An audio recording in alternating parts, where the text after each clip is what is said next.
The hero's party is at the battle-damaged throne room of the Demon King, and they have the ruler itself cornered. The dark mage of the party, Kai, is thinking about the love of his life, Colette. Seeing the war about to end makes him think of a happy life with her. The leader and hero of the party, Ares, orders Kai to stop the Demon King's movements. A red magic circle is activated by Kai. Out of it are creepy red arms under his spell. These tentacle-like arms bind themselves to the Demon King to restrain them. Kai tells Ares that it is time for him to finish the job. The hero smiles mischievously and rushes for an attack. Without warning, Ares stabs Kai in the back and then stabs the Demon King with him. The hero laughs maniacally that he has slain the Demon King, all while Kai is in front of him, about to die. The weakened Kai asks him why he did this to him. Ares answers that it is because a dark mage class like him is not worthy to be his brother. Johann, the saint of the party, adds that a dark mage like him cannot be labeled as their ally. Kai justifies that he has been using his dark magic to assist them all these times. The magic swordsman, Elsa, laughs hard at his claim that a low class like him has been helpful to them. On the verge of death, Kai remembers the church ceremony when he was granted a special ability when he turned 15. It was the day he received the title of a dark mage and was shunned by society for it. The title is considered the lowest class of all and so is referred to as the loser class. Despite near death, Eliza steps on his head and insults him for being low class. Ares painfully removes his sword from Kai and declares to him that Colette is his to keep now. As Kai screams in terror, he remembers how Colette's father annulled his engagement with the girl. Colette insisted that she loved Kai. The father's only mercy was to let her daughter say goodbye. The girl took off her golden bracelet and gave it to Kai. She was in tears as she told Kai that she was sure they would meet again. Back in the present, Ares can't stop laughing at how his brother looks so pathetic while dying. He whispers to Kai that it was their father who ordered him to kill him. Kai recalls that his father is the captain of the kingdom's strongest knights and the head of the prestigious Austin Marcus family. The man told Kai that he did not need a dark mage in his house. He, however, told his son that he could return to the family if he achieved great deeds and defeat the Demon King. He even told his son that he would arrange for him to be re-engaged with Colette, giving him hope. Shortly after, Colette was held captive in the Holy Castle to maintain the great barrier that protected the city. Kai wished to defeat the Demon King for a future where he could free Colette and live a peaceful life with her. He battled many monsters and gained much experience to achieve this wish. Eventually, he attained the max level of 999. Ares sarcastically tells his brother that it is too bad none of his wishes came true. The so-called hero laughs at making up a story that the Demon King killed his brother in a fierce battle. Tears stream down Kai's eyes as he curses his father and brother. Ares tells him to not worry since he will take care of Colette for him. Kai grasps the ground in frustration. He regrets not being able to run away with the love of his life and pursue their happiness above all. As the gem on the golden bracelet breaks, he hears Colette's voice begging him not to die. Suddenly, Kai wakes up in a bed. He is so shocked that he gets up with a cold sweat and panted breath. He did not realize right away that Colette's face was just inches away from his.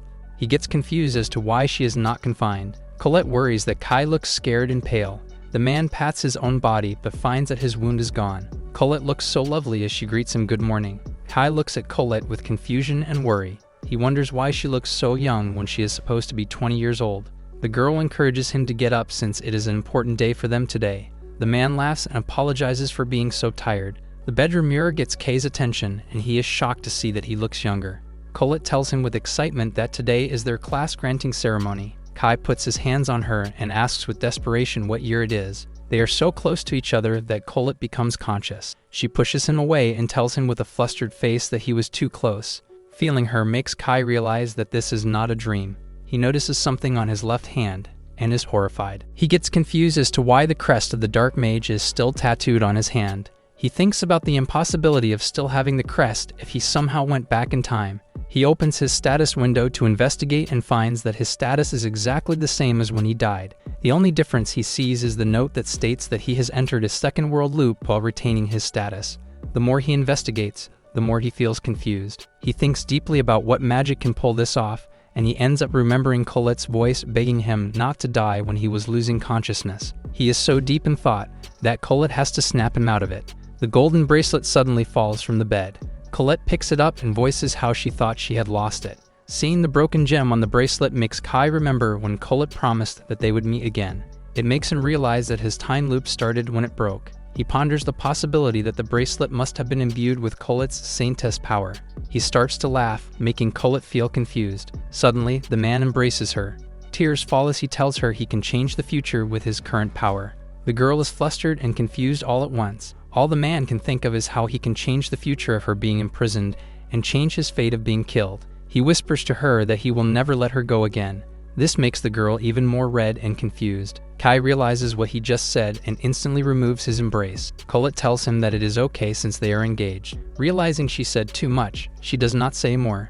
It makes Kai realize that they are still engaged and worry about what will happen once his father finds out he is a dark mage. He grinds his teeth in anger as he remembers his father calling him filthy for being a dark mage. Colette assures him with a warm smile that she does not see him any differently even if he is a dark mage. Her kindness lights up the man's eyes. He remembers how she was the only one in his past life who loved him despite his being revealed to be a dark mage. He has decided that he will trust only her. The man tells her that he came from the future, 5 years from now, and that he is a dark mage at max level. The girl gets overwhelmed by the claim. Kai knows she needs proof, so he summons dark red energy on his finger and concentrates. He speaks the incantation to summon the Archman. A red-horned monster appears in the room. Colette is overwhelmed. Yet Kai continues to talk about how he is only able to subjugate a demon this powerful because his level is high. The man finds relief in knowing he can still use all of his dark magic abilities, and in knowing that the time loop claim is real. He smiles to know that fate gave their love a second chance. However, he knows that he has no time to think of happiness since today is the class-granting ceremony and the day that the Demon King will be born. The huge and devilish-looking Archman is now whole. The sight of it fills Colette with terror. The monster calls Kai his lord and asks for his orders. Colette is lost for words at seeing the gigantic and devilishly-looking Archman. Kai scratches his head in embarrassment and apologizes to the woman for scaring her to prove that he came from the future. Colette assures him that she never doubted him for a second since she trusts him implicitly. Her trust in him makes the guy fall for her even more. There is no doubt in the woman's heart as she proclaims how amazing her beloved is for summoning a creature so powerful. Colette is informed by him that she will be granted the title of saint, while Ares will be granted the title of hero. Kai says that his brother being a hero is the worst-case scenario. He did not realize that Ares was already at the door. Seeing him fills Kai with rage. Kai is already ready to attack with a small and hidden magic circle. Colette can tell, just by looking at Kai, that he is tense. Ares whispers to Colette that he should choose him instead of Kai. It leads Cad to push the man away from his fiancée. He asks that Ares leave right away. Ares is ready to pull out his sword. Colette can tell that Kai is just waiting to fight him. The small magic circle on the ground is just waiting to be used. Both brothers look at each other with anger and disdain.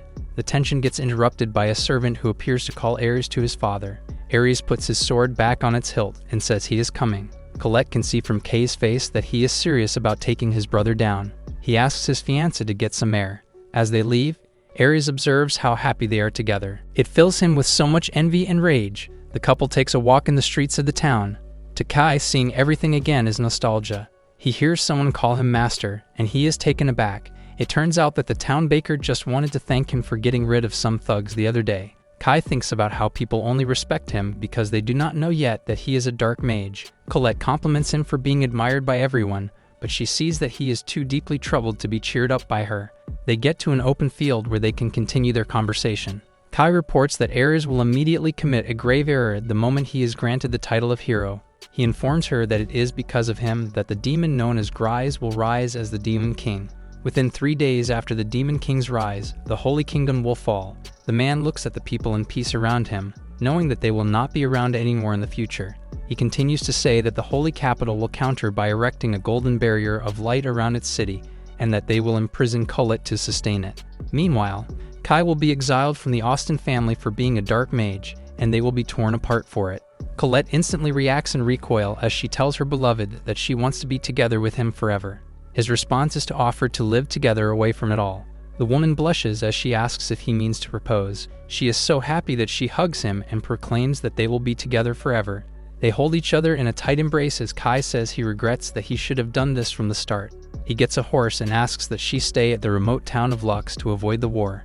With sadness, Colette asks if he is not coming with her. Kai replies that he still has the duty of stopping Ares and preventing the birth of the Demon King. Colette voices how she understands that he needs to do this to protect everyone. She waves goodbye and asks him to promise to come get her soon. He answers with a sincere smile that it is a promise. Deep down, he knows that he is not doing this for a noble cause but for himself. The plan is for him to rescue Grise before she becomes the Demon King and befriend the demons. He thinks about the truth he encountered in the party's battle with the Demon King. On the night they conquered the Demon King's castle, Grise accused Ares of killing her friend Sasha. Despite the death of her friend meaning everything, Ares did not even remember what she was on about. Now Kai plans to save Sasha to prevent the birth of the Demon King. His hand glows with dark red energy to ready his mission. His eyes are filled with determination as he proclaims that this is the start of his rebellion. Meanwhile, someone is stepping down a flight of stairs down a dungeon. It is Ares, and in his hands is a whip. In front of him is a very wounded prisoner held in chains. He names this teenage girl with pointy ears Grise, the same person Kai said would be the Demon King. Ares orders Grise to kill Kai. The demon girl finds him disgusting for wanting her to kill his brother. She swears never to follow someone as vile as him. Ares silences her by whipping her flesh. Grise recognizes that the shackles around her hands and feet are sealing her magic. Ares asks her with a threatening tone what she will do if she is under the shackle. He nears the girl and reminds her to know her worth as his slave. The worry of this man that frustrates him so is that Kai is the prophecy hero the saint foretold. The fear is that this would mean his brother's marriage with Colette will be certain. The very thought of it fills him with dread. He goes into a tantrum about how Colette and the hero class rightfully belong to him. He pictures himself as the hero and how this means he is the most powerful class. He dreams of the privilege he will have under the class. The dream of trespassing, stealing, and destroying property however he pleases because it will all be permitted under the hero's privilege. Aresa's smile is wide at the thought of himself having such power over everyone. His mouth waters as he imagines himself being able to do whatever he wants with countless women. Picturing Kai being a hero is something he despises. He theorizes that the hero class will be passed down to him if his brother dies before he gets it. Grise calls him trash for planning something so vile simply because he wants women. She receives multiple lashes from Ares because of it. The girl tells him that a proud vampire from the Demon King bloodline like herself will never submit to him. Ares pulls out his sword and readies to slay her. A woman who is also restrained and full of wounds begs for him to stop. Grise calls her Sasha and asks that she stay out of it. Sasha insists that she won't, even if it means disobeying her order. She asks Ares to let her kill Kai in Grise's stead. Suddenly, her face receives a kick from Ares. The man feels insulted that a lowly demon like her is suggesting an idea to him.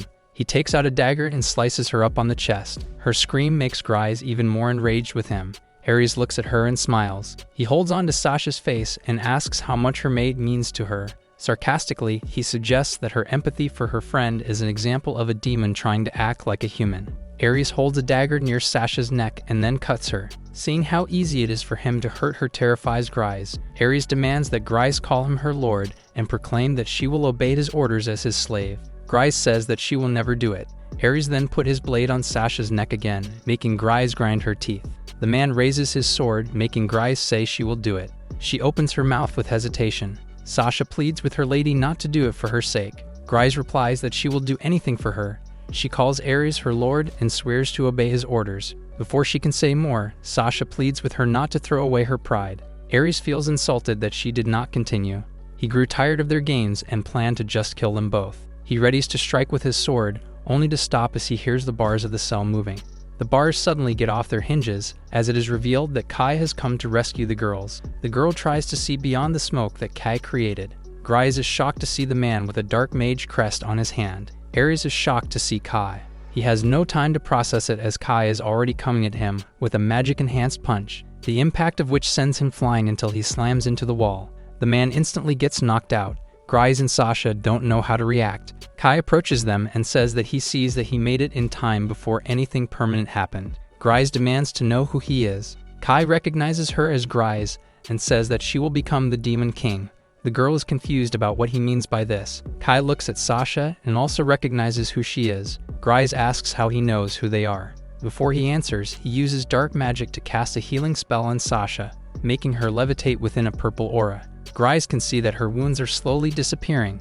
Kai tells her that he will also heal her injuries. He recognizes that while the girl will be the Demon King, she is just a pitiful girl who is in need of saving right now. A purple light aura also envelops Grise. Suddenly, the shackles on the girls break into pieces. Grise marvels at how both her wounds and the shackles binding her have disappeared. Grise and Sasha approach each other and hug each other to celebrate their freedom. Kai smiles at how happy they look. Sasha admits to her lady that she thought they lost everything when they lost their land to Elsa. Kai asks if the Elsa she means is the red-haired magic swordsman. The women instantly get intense as they think that he might be Elsa's ally. It disgusts Kai to be thought of that way. He explains that Elsa is a demon slaver who holds money above all.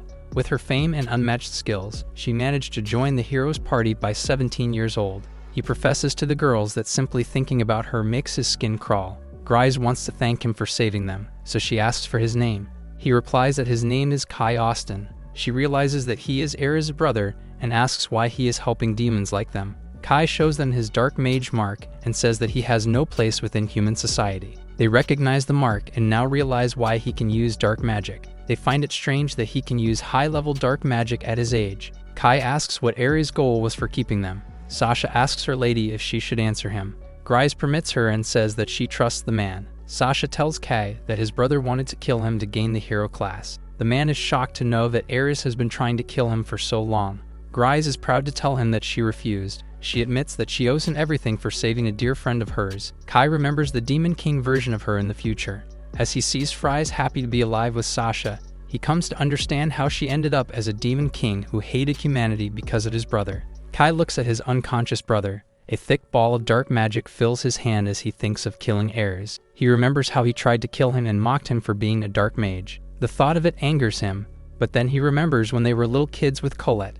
The thought of Colette dominates his mind. It makes him realize that killing him would break her heart.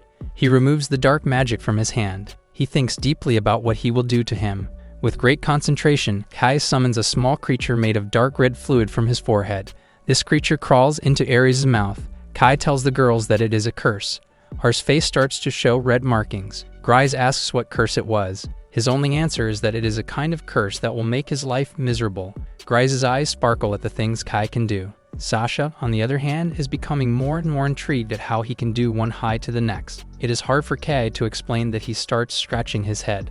His attention gets caught by the girls' dirty clothing, so he suggests that he should do something about it. It leads the girls to be conscious about what they are wearing. The guy summons a magic portal, reaches in, and takes out clothes from it. He suggests that they change somewhere else, so they get out of the dungeon and into a house somewhere. As Kai waits for the girls to change, he can't help but think about how Ares is about to receive the hero class at noon. He worries most of all about the hero's holy sword. Grise suddenly comes out of the dressing room, excited to show Kai her new maid outfit look. She blushes as she tells the man that she has never worn something like it before. Kai tells her that she looks great in it, making the girl blush. She thanks with shyness in her eyes. Sasha also comes out wearing a maid's outfit. The girls become excited talking about their dress, but Kai interrupts them to talk about something serious. They sit down by the fireplace to discuss everything Kai knows. The girls are shocked to hear of his claim that he came from the future where Grise is the Demon King. He also informs them that it was Ares and the hero's party that killed him. He admits with visible despair that this is the reason he can no longer put his trust in humanity. Sasha recollects how powerful he is and thinks that his claim that he came from the future makes sense. Aside from that, she finds his claim that Grise would be the Demon King highly credible. Grise also believes him wholeheartedly since he was the one who saved them. They ask what they should do with this information. Kai proposes that they crush Elsa. Grise is instantly taken by the plan as she remembers how the woman enslaved their people. Kai promises to save her people, making the girl cry in gratitude. In return, Kai asks if he and his fiancée, Colette, live in the territory of the demons. Grise is saddened by the mention of Kai having a partner, but agrees to his terms without hesitation. He informs them that Colette is about to receive the saint class today. Grise recoils, knowing that the Holy Kingdom will pursue a saint if she is taken from them. Kai tells them that they can leave the forces of the Holy Kingdom to him. He is about to tell them more, but tremors suddenly shake the house. Kai takes the girls outside at lightning speed before the house explodes. They see that the house has become nothing but flames. Out of the flames comes Ares with a big, scheming smile. He laughs as he sarcastically asks how Kai is. Kai sees from his brother's hand that he already has the crest of the hero. Ares can't stop laughing as he faces his brother. Looking at Kai, he spots that he has the crest of the black mage on his hand. Ares finds it funny that the top candidate to be the hero is actually a black mage, and that he was the one who ended up a hero. He basks in the glow of victory over his brother. Ares then goes on to make sure that he gets revenge for knocking him out earlier. Lightning strikes him as he summons the holy sword known as Durandal. The heavily decorated sword appears in the so-called hero's hands. and it affirms to him that he is the one who stands for justice. The girl gets terrified by the amount of power collected in the sword. Kai, on the other hand, feels great rage, knowing it is the blade that he used to kill him. Ares orders his brother to beg for forgiveness. He is in full confidence that there is no one who can beat him with the overwhelming power of the holy sword by his side. He swears that Kai will regret ever standing against him. Kai has no patience for his words and tells him to just charge at him. Ares feels insulted that a mere black mage like him would stand against him, yet Kai continues to take his fighting stance. Kai's promise is that he will snap his precious holy sword in half and humiliate him. Anger and laughter envelop Ares. He charges at his brother, and he tells him that he will make him regret his words. Kai effortlessly dodges his strikes. He feels regret that such a powerful sword is being wasted by terrible swordsmanship. The frustrated Ares orders him to stop running around. Kai looks at how helpless he is and can tell that he has nothing to fear despite his being a hero. As he continues to dodge attacks, he hears a voice telling him that he has unlocked a hidden class exclusive to those with a second life. The voice names this class Dark Star. Despite Ares doing his best to try and kill him, Kai is busy hearing the voice tell him that he has earned the hidden class because he mastered the Black Age class in his first life. The voice also informs him that Dark Star allows him new skill, and that committing evil deeds accumulates points that can be exchanged for these skills. Just as he thinks that he can't allow himself to commit an evil deed, the voice congratulates him for already committing an evil deed and rewards him with 1,000 points. The voice explains to him that helping demons and opposing the hero is evil. Kai is happy to learn that he does not need to do anything bad to earn points. The voice shows him the list of skills he can attain. His focus shifted to the skill called Demon Sword Summon. Meanwhile, Ares is getting frustrated that his attention is not on his and his barrage of attacks. Kai is so fast that he disappears in front of Ares and reappears behind him before he notices. The black mage crest lights up as he calls upon the demon sword known as Trifing. The earth splits, and from the pit comes out the lemon sword, flying to its new master. Kai holds it and recognizes it as the sword Grise carried as the Demon King. He explains that Trifing's power increases in proportion to the wielder's dark magic. Since he is already at max level, he feels it is the perfect weapon for him. The sword feels so powerful to Ares, it is like Kai is casting a shadow over him. Kai looks at him like he is a bug about to be squashed by his boot. Kai tries a fighting stance with his new demon sword. He can tell that it is absorbing his power and so thinks it is a high-maintenance weapon. Grise is shocked to see her father's demonic sword in his hands. Ares hears her and wonders what this means. Kai sees how distracted he is in thought and seizes the opportunity to try and slice him. Ares laughs as he manages to only shave off some hair on his head. His confidence disappears as several houses behind him also get split into two and fall. Kai comments on how he does not know his own strength. Ares complains about the sword's ridiculous power. Kai is still trying to figure out the sword himself and realizes that it is converting his magic into destructive force. Ares then laughs at the realization that he still has the advantage. He explains the elemental opposition between light and darkness and how his darkness will only lead his light energy to double in power. As proof, he shows that Durandal is already brighter than before. Ares promises to show him what his holy sword can do. Kai merely smiles and tells him to bring it on. Ares strikes him with a powerful energy beam. Grise and Sasha see no hope that Kai can dodge it.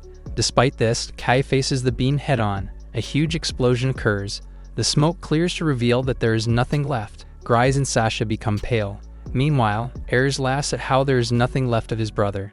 He proclaims that a new era of fame, money, and status is now his for the taking. He even licks his lips at the thought of Colette and many other women being his. Grise is so shaken that his knees drop. Ares notices her and tells her that she should have run when she had the chance. Sasha puts her lady in an embrace as the so-called hero threatens to kill them both. Kai suddenly reappears behind the enemy, putting Ares in shock. Kai recalls how the holy sword's magic gets temporarily drained after unleashing a powerful beam. As he charges at Ares, he proclaims that this is the only chance he can damage the holy sword and strikes it. The holy sword cracks and splits into two. Ares can't believe it. However, he has no time to react as Kai incapacitates him. Kai is panting his breath.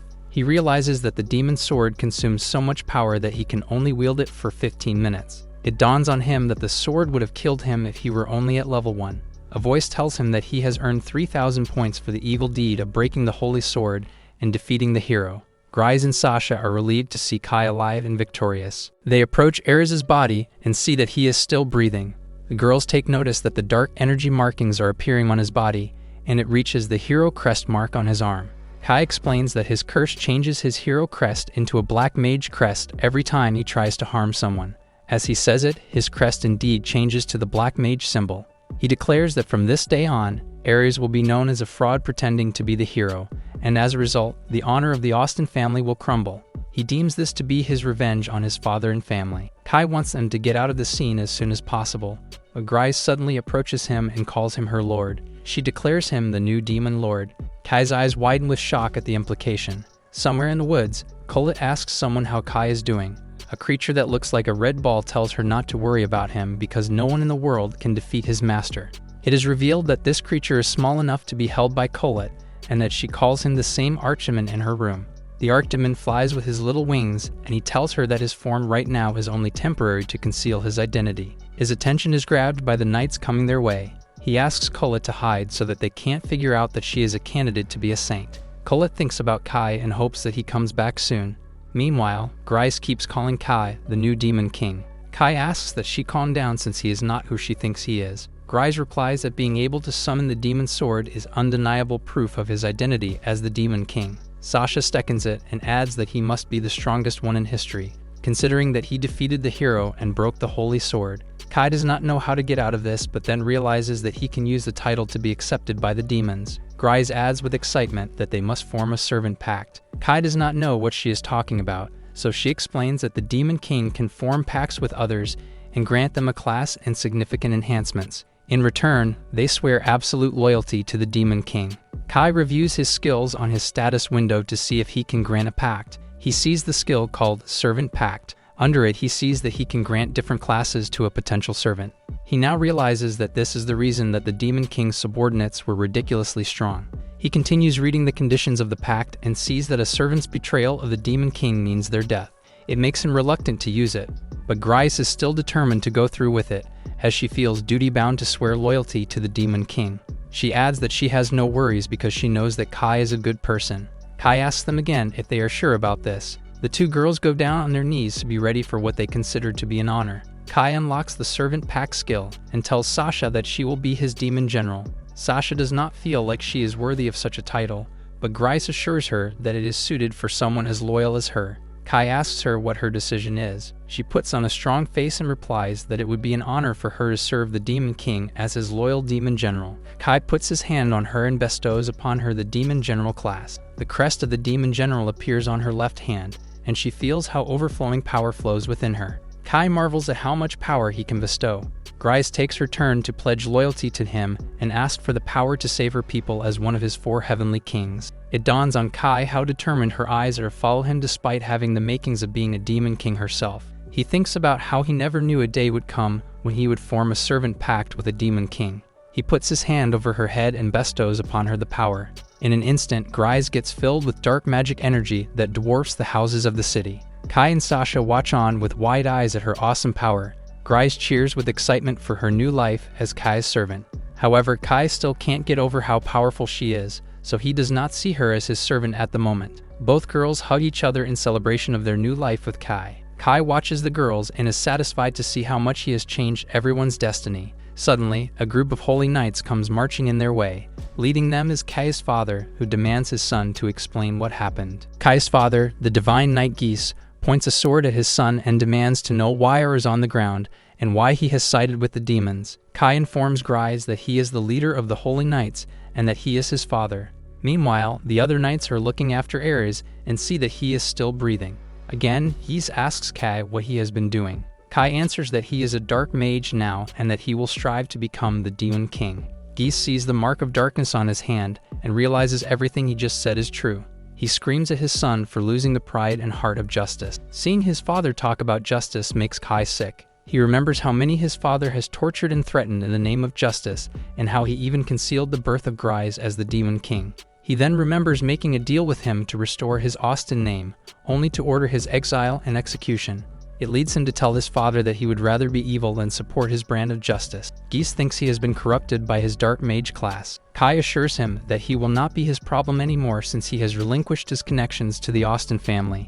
He deems himself exiled, then snaps his finger. Suddenly, to the horror of Geese and his men, flames surround them. Every house and structure Geese looks at is a burning inferno. He receives reports from his men that the fire is everywhere. The townspeople run away. Grise asks Kai when he prepared this, so he answers that he already set it up when he was looking for her and made sure that the fire would only be flashy and not create any casualties. A voice congratulates Kai for the evil deed of putting fire on his parents' territory and awards him 500 points for it. Kai feels blessed that his new power is very compatible with his mission of revenge. He sees from his status window that he has gained the skill of Dark Attribute Enhancement. Geese asks him how he can do this. Kai declares to him that the Austin family's perishing is his brand of justice. Geese orders his men to kill him, so they surround him. Kai incapacitated all the knights who tried to attack him in one fell swoop. It is then that Geese charges at him. Kai unleashes his demon sword and crosses blades with his father.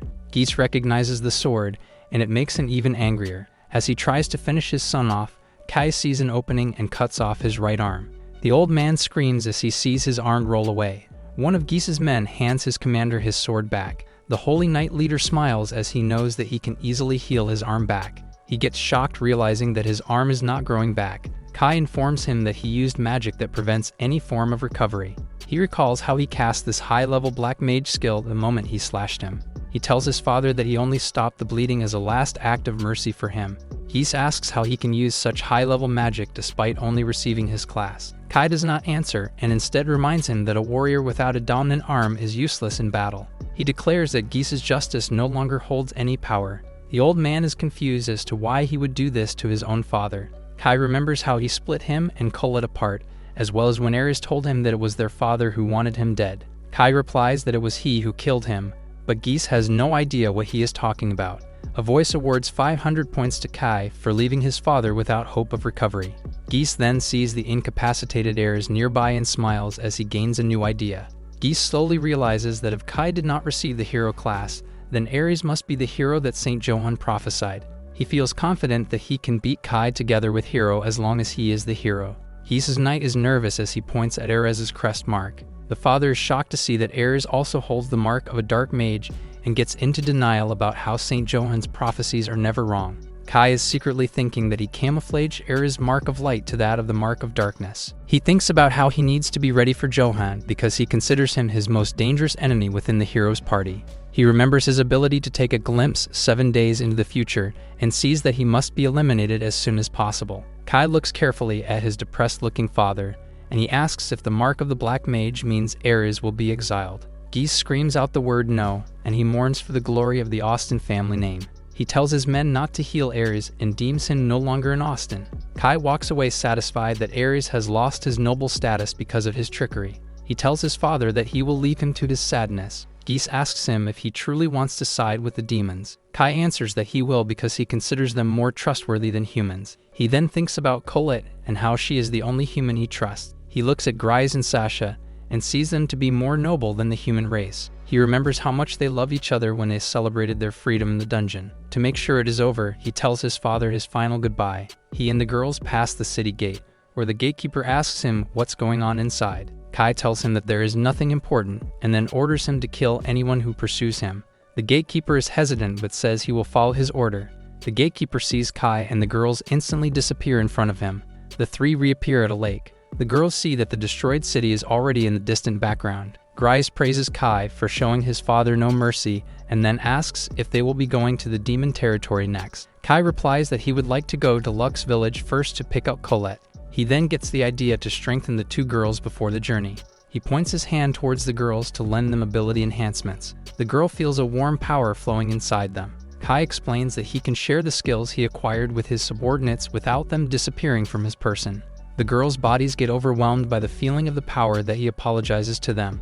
They sit down on rocks to rest up. There, Kai takes out Colette's golden bracelet and continues to wonder if this is the object that gave him his second life. He gets the idea to use the skill of item appraisal, and it informs him that the bracelet was imbued with the power of the Saint of Time. He is thankful to confirm that it was due to Colette that he gained a second chance. He remembers her giving it to him and then promising to meet again. Kai feels the victory of already changing the future and how he has taken more steps to be happy together with her. He then focuses on how the appraisal said that Colette is a Saint of Time and wonders if this means the girl also graduated from a hidden class like him. Grise catches him in deep thought and asks what is wrong. It makes Kai refocus on leaving. His eyes show determination to get to Colette. Elsewhere, a holy knight messenger kneels before Johann. Johann smiles now that he has information on where Colette is. Mysteriously, he calls her the Saint of Time. Johann and his squad of holy knights have restrained and tied up the people of Lux village. Each of the townsfolk is threatened with a word while Johann interrogates them. After grasping Colette's location from all their testimony, Johann announces his questioning is over. As if he didn't just threaten their lives, he politely thanks them all for their help. He orders his men to use forgetting magic on the people. One tied up man objects to the spell since it is known to drive people mad. Johann has no patience for his complaints and so orders for him to be killed instead. He goes to the other captured and asks if there are any of them who object to forgetting magic. None of them speaks up, so Johann keeps smiling that no one else is going against him. Later in the woods, Colette is being chased by two holy knights. Johann leads them as he preaches about how all the church has been doing is so that they can be saved. He thinks about his goal of attaining the power of the second loop and how he found out with his prophecy skill that he needs the Saint of Time to attain it. One of the men asks why the saint is running away from them, so Johann tells him that it might be because it is nighttime and that Colette has mistaken them for thieves. He wonders if she is running because she already has a hint of his plans for her.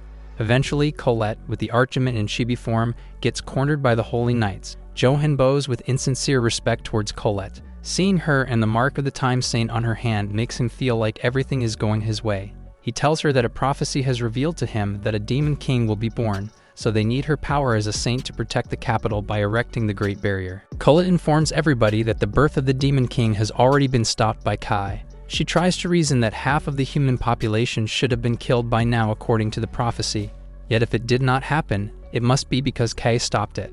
The confused Johann asks her how she knows of his prophecy. The girl replies that she heard it from Kai and that he knows of it because he came 5 years from the future.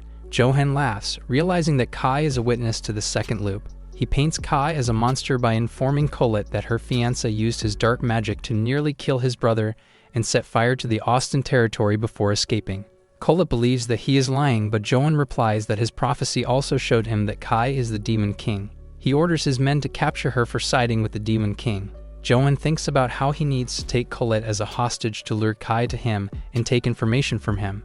With the time saint on his side, he sees the day he rules the world to be near. The archdemon suddenly transforms into his monstrous form, scaring the holy knights. The creature scratches one of them with its gigantic claws. Johann gets so taken aback that he falls to the ground. Colette tells the villain that she has realized that Kai's claim that Johann is the source of the church's corruption is true.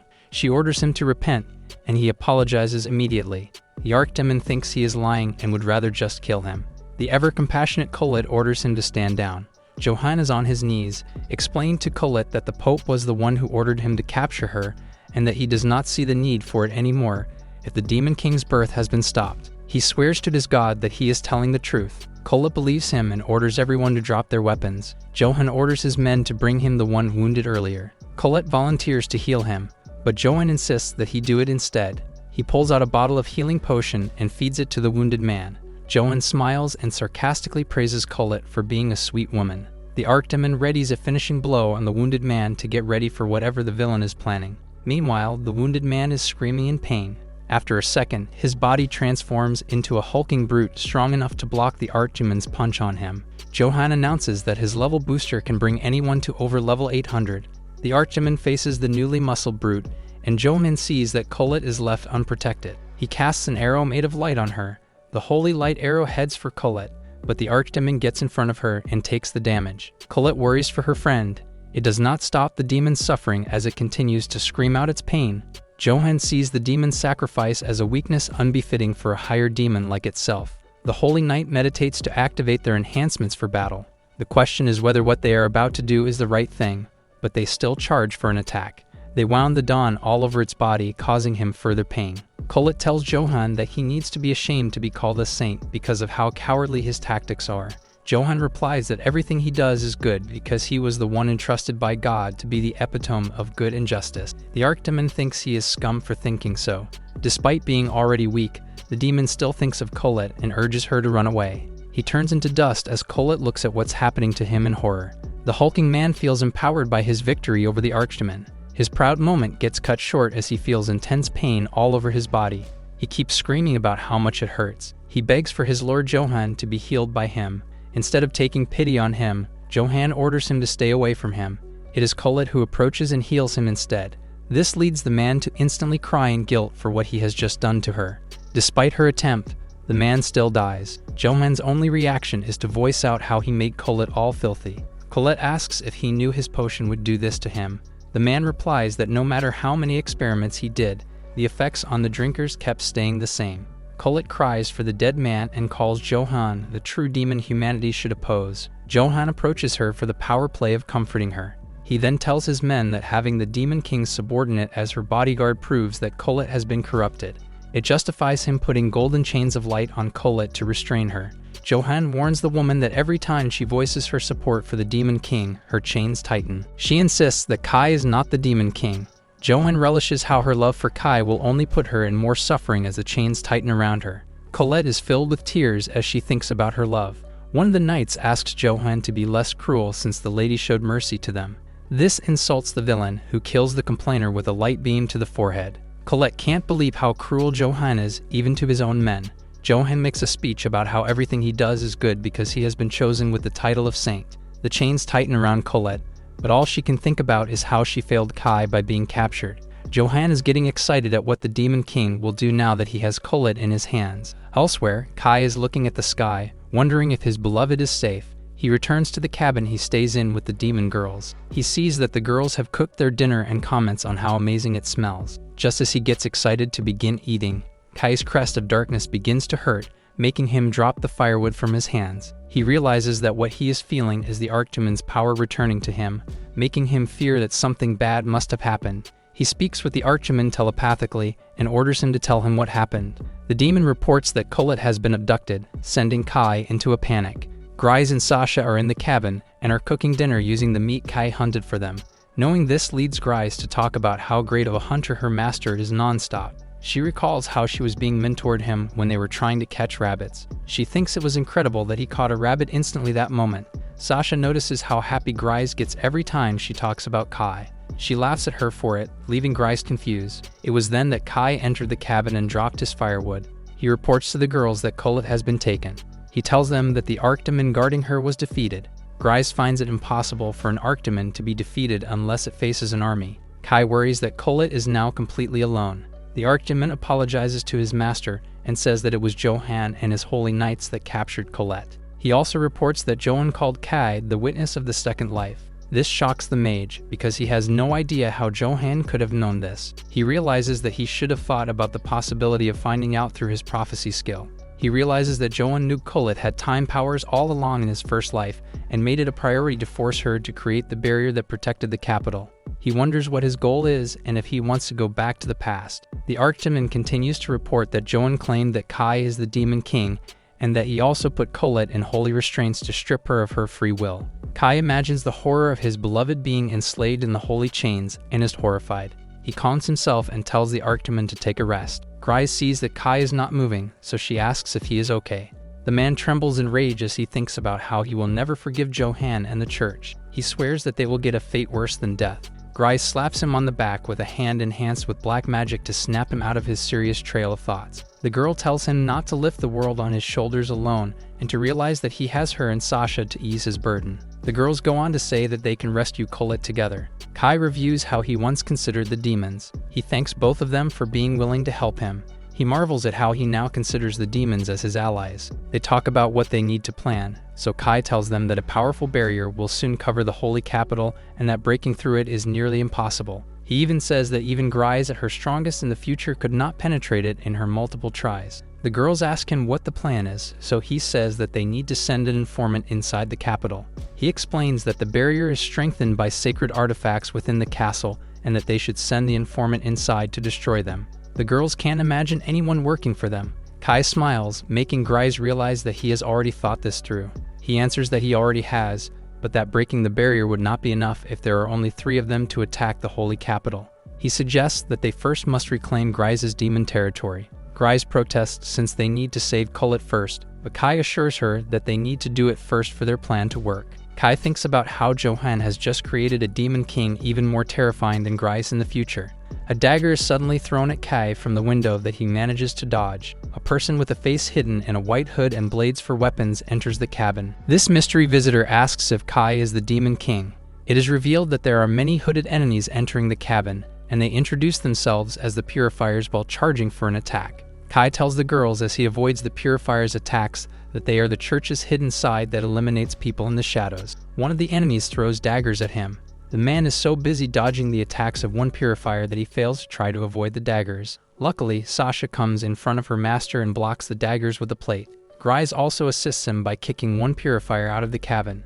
Despite being surrounded and outnumbered, the trio are confident they can take the villains on. Kai remembers having a hard time facing Purifiers in his previous life. As he declares that he is much stronger now, he releases explosive dark magic energy that repels the Purifiers.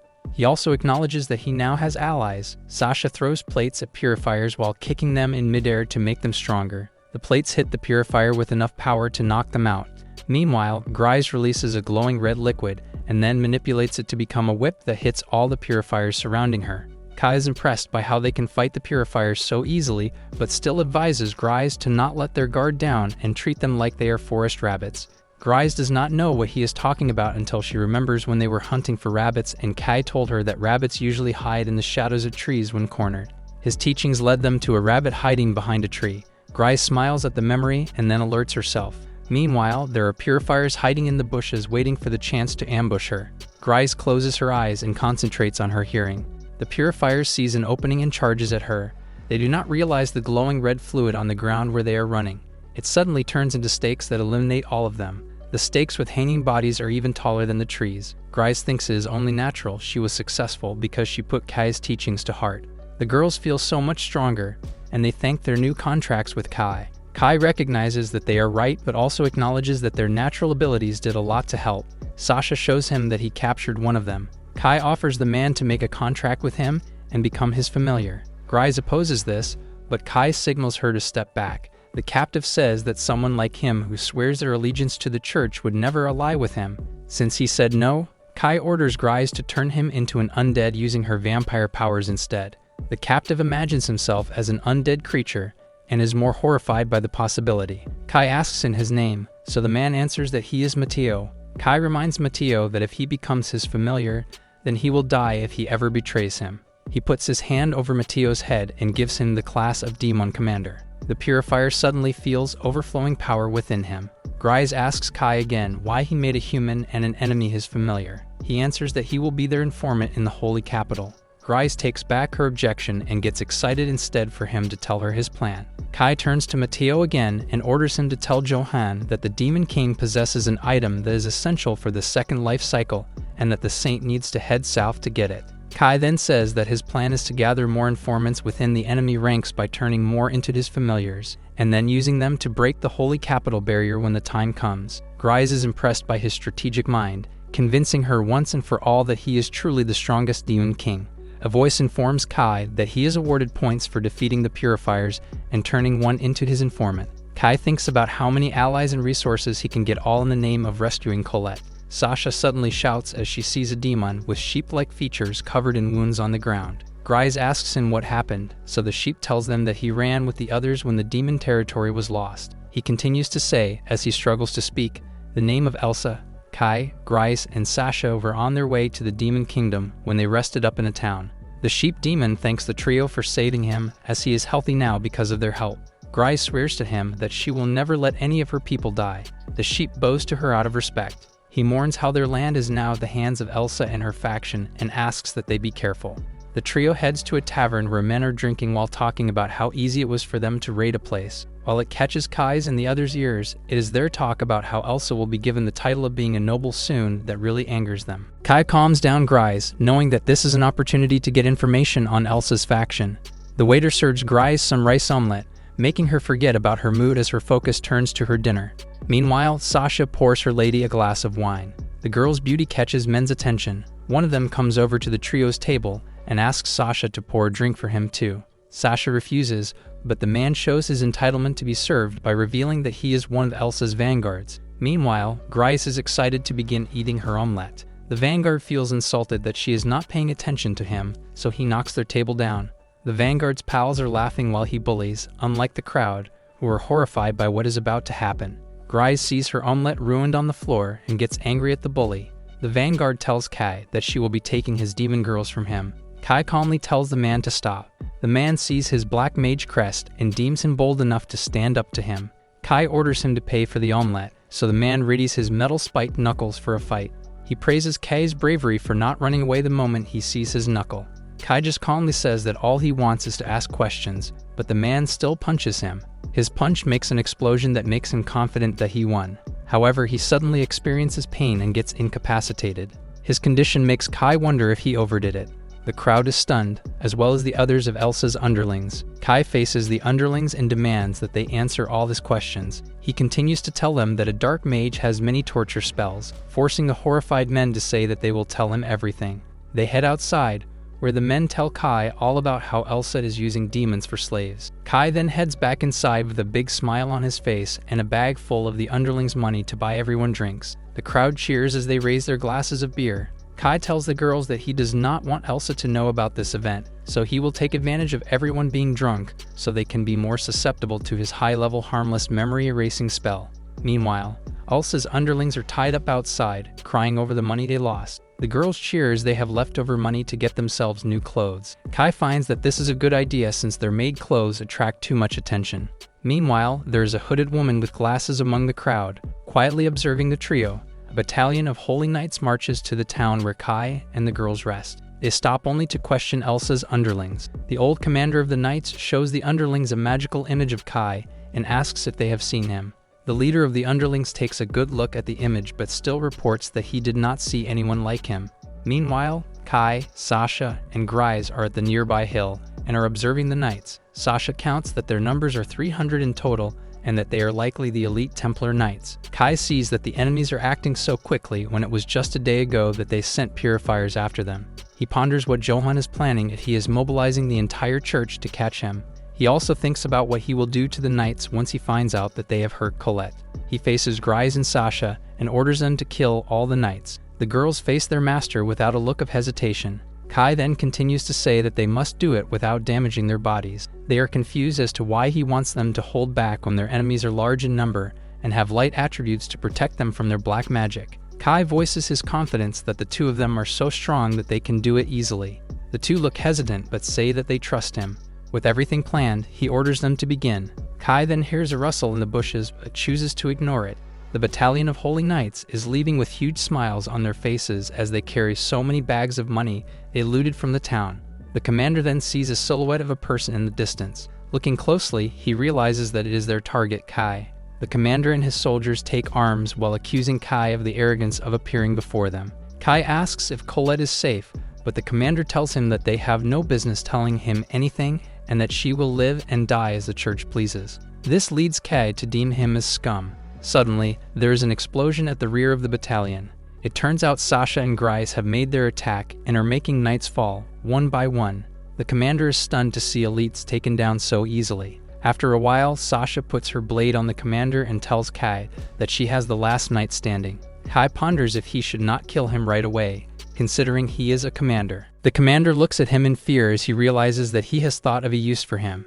Meanwhile, Grise announces that they managed to gather all the corpses of the knights and that they are in perfect condition, just like he wanted. They looked around the knights' belongings and found many looted goods. Kai looks at the corpses and sees the perfect opportunity to test out a spell. Grise asks what they should do with the bodies. The girls get stunned as their master replies that he will turn them into his allies. He summons a magic circle to activate a spell society considered a rebellion against God. The magic circle on the ground is wide enough to envelop a small town. Slowly, the red light of the circle merges with the pile of bodies. After a second, all of the knights rise again as mindless undead with red glowing eyes. Grise can hardly believe how large her master's necromancy can encompass.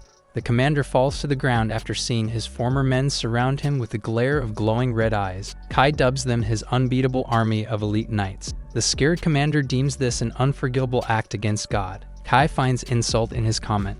He thinks about how his god did nothing when Colette and he got separated, and tells him instead that it is he who will not forgive God. To the commander, he looks like the devil himself. Kai asks the commander what his name is and lets him choose if he wants to be a subordinate of the Demon King or an undead.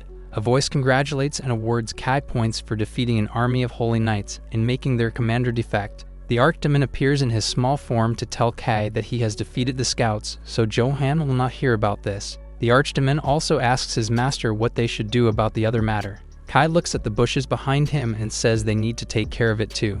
Meanwhile, in the bushes is a hooded figure keeping an eye on the group. Ares is in the middle of the woods with a wounded eye, complaining about the bad luck he has been having recently. He blames his brother Kai for all of it just before his knees give out and he falls to the floor. Meanwhile, a chariot passes him by and stops when the people inside see him. Later that night, Ares is taken to a mansion, where the lady of the house gives him as much food as his heart desires. The lady says that she is glad to see him safe and is honored to meet the hero. She asks what happened to him. Ares remembers 3 days ago when he tried to enter the Austin family estate. He demands that the guards let him in as the second son of the Austin family. He shows them his hero crest, but the guards still do not believe him and ask that he show the holy sword instead. Ares tells him that it was broken, making the guard believe him even less. Frustrated, Ares tries to punch the guard. The guard blocks it and sees that his hand crest turned into the symbol of the Black Mage. Ares looks at his hand and gets confused why it has changed. One of the guards orders the others to beat him up for impersonating the hero. It leads the others to ready their weapons. One of the guards smiles at the opportunity to beat up his former master for being a terrible person to him in the past. Ares tries to explain, but they do not listen and beat him up. After doing so, they tell him to never show his face at the estate again. Back in the present, Ares is still angry about what happened and swears revenge. He tells the lady of the house that what happened to him is none of her business. Instead of finding him rude, the lady apologizes for asking instead. The so-called hero takes a look at the lady and realizes that she is actually very beautiful. She tells him that she will rest now and permits him to be free to relax while he is in her house. Ares smiles mischievously as if he is up to something. The woman also asks her old butler to look after the hero while she rests. The moment the woman leaves, Ares orders the butler to bring him all the money in the mansion. The butler stands and asks what he means. Ares just reminds him that anyone who does not cooperate with the hero will be executed. The butler complains that what he is doing is robbery. Ares checks his hand and is assured to see that it is still the crest of the hero. He smiles at the thought of being able to do whatever he pleases from now on. He then orders to bring him the prettiest woman he can find. The butler accuses him of not really being the hero and orders the guards to remove him. A guard responds that he will do so proudly. He goes face to face with Ares, who would not budge. The vile young man reminds the guard that defying the hero is a crime that will lead his entire family to be executed. The guard gets so scared that he says and does nothing to him. Ares laughs as he orders everyone to bring the money and line up the women. After a while, 3 heavy bags of money are presented to him. The lady of the house appears and asks what is going on. She is shocked to see that his butler, maids, and guard have given the hero her money. The ashamed butler pleads with his mistress to return to her room. Ares pushes him out of the way and demands that the lady accompany him in the bedroom. The lady protests, but Ares shows him the mark of the hero again to remind her what the consequences would be if she defies him. She gets shocked to see that his emblem is the mark of the Black Mage instead. Ares gets confused as he looks at his hand crest again. The people glare at him with grudging anger.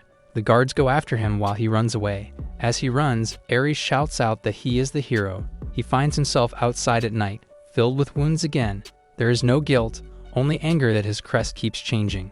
The plan he can think of right now is to travel to places where people don't know his situation. Elsewhere, a crowd is looking at a wanted poster on a wall. They recognize the picture to be Ares and know him as the second son of the Austin family. Looking closely, the poster says that there is a bounty for his capture, dead or alive. Back to Kai and the girls, the hooded figure continues to spy on them while hiding in the bushes near them. It is revealed to be the hooded girl with the glasses at the tavern, and she is astounded at how Kai and the girls can beat an army of holy knights like they were nothing. Grise then sneaks up behind the girl and asks why she has been following them. The demon princess asks if she is a member of the Holy Church and then threatens to hurt her depending on her answer. Kai orders her to stop it since he senses no malice from their stalker after keeping an eye on her for a while. The girl is surprised that he noticed her. Kai says that he has seen her since the tavern and that he knows she is a demon. The girl removes her hood to reveal that she has cat ears on her head. Grise apologizes for scaring her and asks again why she followed them. She introduces herself as Merle from the cat tribe and asks the trio if they are chasing after Elsa. Once they say they are, she tells them that Elsa has captured her sister and she wants them to save her. Grise is all ears, and she asks to tell them more about it. Elsewhere, there is an underground mine, known as the Mithril Mine, in the former Demon Kingdom territory. There, many demons of different appearances are being forced to mine for mithril while being whipped by Holy Knight guards. The gang sneaks into the mine to see how torturous the conditions of the demons are. Merle tells them that many demons were buried alive the day the mine collapsed, but that it gave her the opportunity to be able to escape with no one the wiser. She tells them that the overseer of the mines is Agar. Kai realizes that as the overseer, Edgar must be a high-ranking subordinate of Elsa, so he asks if Merle can tell them anything about him. She reports that the man has a glass of Grand Mage. They fear that this will be a problem since Grand Mage is considered one of the strongest magic-based classes. Sasha returns from her patrol and looks exhausted. She said that she was spotted by the enemy and needed to use her magic energy as a result. Kai is glad he is safe, but is worried that she spent too much magic energy from all the battles. He reviews his status window to search for a suitable skill that can heal her. He finds the skill designed to steal magic energy from others and thinks it is the best he can do.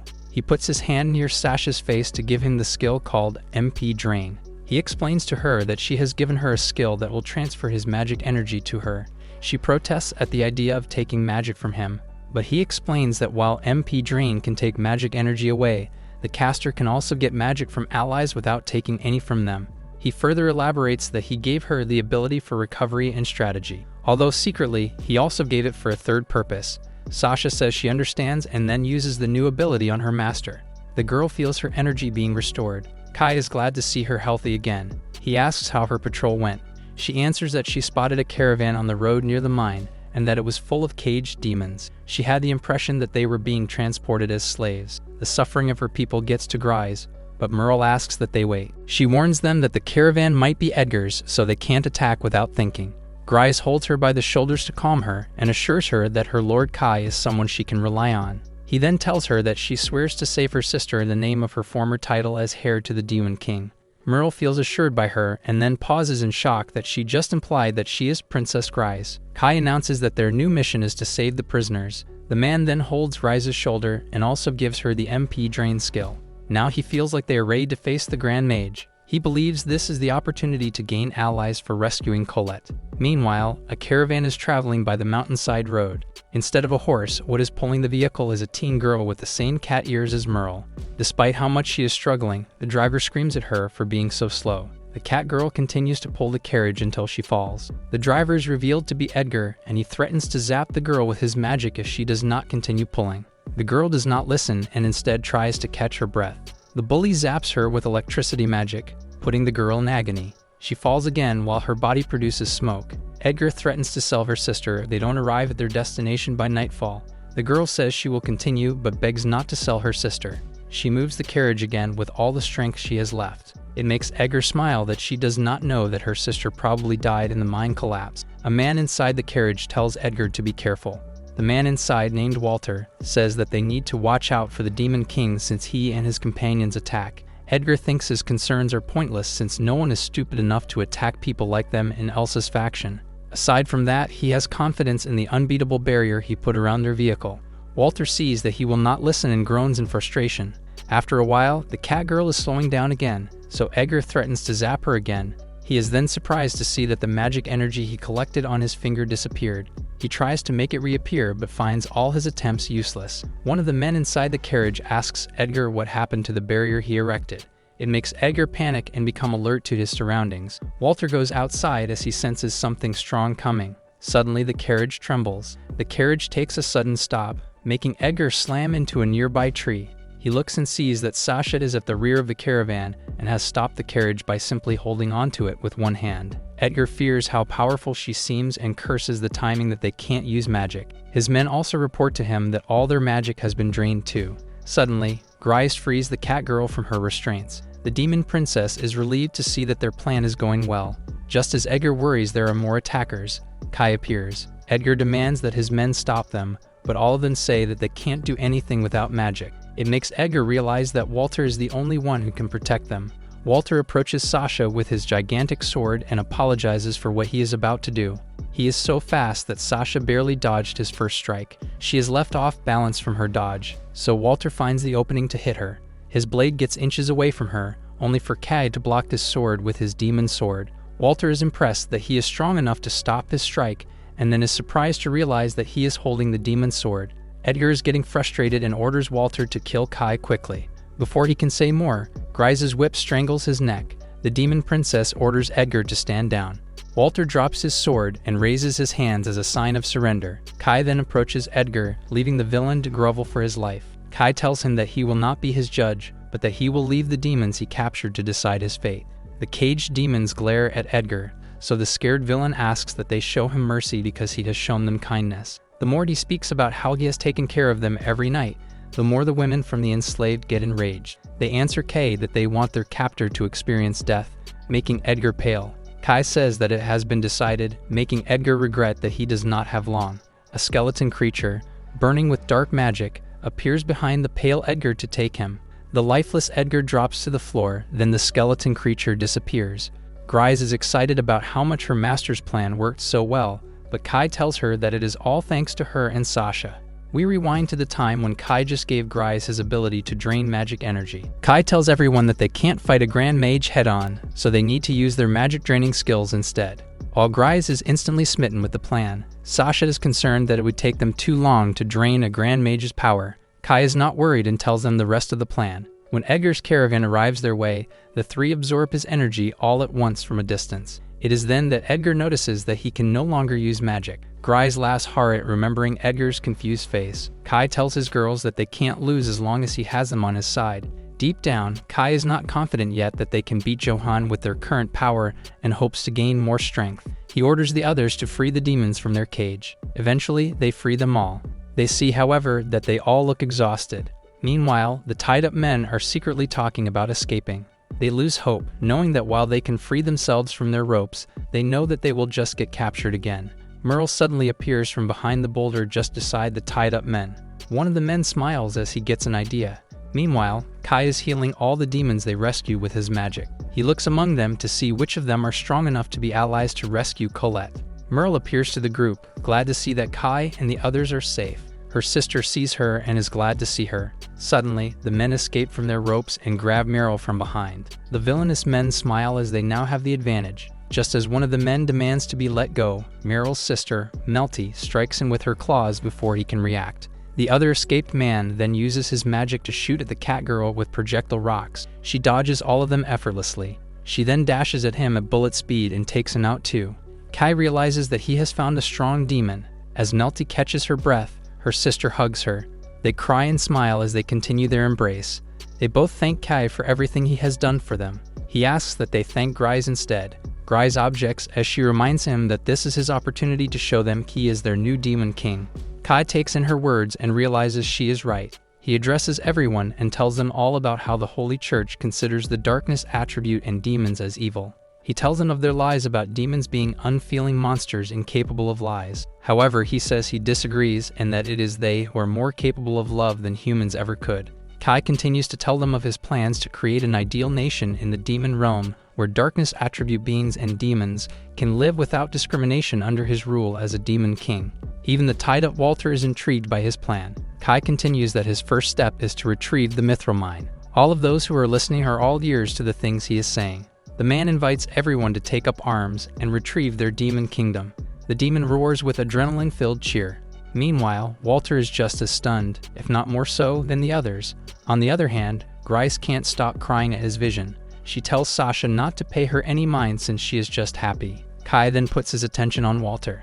The tied-up man tells him that he will accept any punishment and that all he asks is for him to be quick about it. Before Kai tells him what he has decided, Melty comes in front of Walter and asks that Kai listen to her first. She asks her new lord for the man's life to be spared. Kai asks Melty why she is defending Walter when he was one of her slavers. She reveals that he secretly helped them by giving them food when they were starving and treating their wounds. She continues to say that he protected them from Edgar's cruelty every now and then. Kai asks Walter why a human like him protected demons. He answers that he took pity on them because they are oppressed for simply being born. He finds it disgusting when no one chooses how they are born.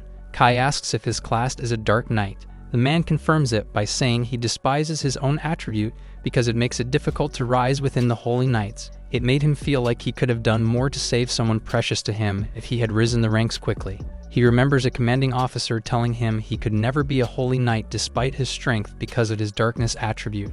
The officer laughed at Walter for being unable to save the woman he loved from dying because he was too hated for him to do anything about it. In anger, Walter cursed him. Kai asks who this precious person he speaks of is. He answers that he is talking about his fiancée, reminding Kai of Colette. He realizes that the man is in the same situation as him. He asks Walter if he wants to serve under him. Walter asks if he wants him to betray Elsa, but Kai corrects him and says he wants him to betray the entire Holy Kingdom. Walter remembers Kai's speech, and he longs for his dream of a nation with no discrimination for dark attributes and demons. He agrees, so Kai releases him from his ropes. The Dark Knight goes to his knees and pledges his loyalty to the Demon King. Melty is glad and expects Walter to be a strong asset for Kai. She is surprised as Kai reveals he wants her to be one of his subordinates. He asks for her help in retrieving the Mithril Mine. He announces that he will use the subordinate demon contract to enhance their strength. Melty gladly accepts the offer. Using the contract spell, he readies to make Melty a demon captain and Walter a demon general. Kai asks if his new allies are ready. Both Melty and Walter reply that they are prepared for anything as long as it is for saving lives and for their demon king. With their pledge, Kai finalizes the contract. Elsewhere, the Mithril Mine Fortress is a stronghold filled with many knights on guard. Walter arrives to ask for the knight to open their gates, all while Melty plays the part of the slave pulling their carriage. They ask Walter what is wrong, but he does not answer and only shows urgency by saying they need to hurry to open the gate. The commander thinks about it for a moment and then orders his men to open the gate. Walter and Melty look serious as the giant gate slowly opens. After they enter, the commander orders Walter to stop. Inside the carriage, Kai and the others tense up. The commander asks where Edgar is, but Walter stays silent. The commander finds him suspicious, so he orders his men to search inside the carriage. A knight opens the door, only to be surprised that Kai, Grise, and Sasha are inside. Kai orders them to begin their operation. The man who opened the door is suddenly sent flying. The commander realizes Walter's betrayal and orders his men into battle positions. The knights come marching in with weapons. The commander orders his men to kill them all, only for Walter to kill him with his sword with one strike. The men are shocked to see their commander be taken out so easily. Walter tells his demon king that he and Sasha will handle the knights while he and the others go ahead to free the prisoners. Kai says he will leave it to him and then runs towards the prison with Melty and Grise while some of the knights pursue them. Meanwhile, Walter and Sasha are standing near each other and watching each other's back while knights surround them. Walter declares that they will leave no enemy alive. Meanwhile, Kai and the rest arrive at the prison, but the place is shielded by a golden light barrier. Kai slices through with his demon sword, making it disappear. He orders Grise to go ahead inside while he and Melty handle the knights after them. Grise nods and goes inside. Knights have reached them and warn them that even if they manage to free the slaves inside, their main forces will soon return to the fortress. Meanwhile, a large army of knights is marching back to the fortress. One of them is riding a dragon while it flies in the sky. His hand crest shows that he is the rare class of dragon rider.